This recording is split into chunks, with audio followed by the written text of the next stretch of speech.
Na física quântica tu é um bebê, vem que eu vou te contar que física é essa. Isso é uma bola. Essa bola tem energia. Isso também é uma bola. Essa bola tem energia igual a zero. Todas as bolas são feitas de átomos, que tem nêutrons, prótons e elétrons. Um elétron pode estar aqui ou aqui. Mas ele não pode estar ali, nem ali.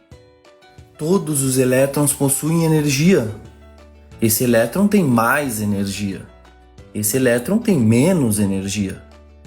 Os elétrons não podem ter energia igual a zero. Essa energia é quantizada.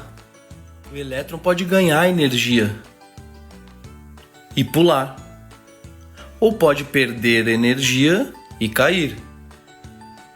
Essa quantidade de energia é um quantum.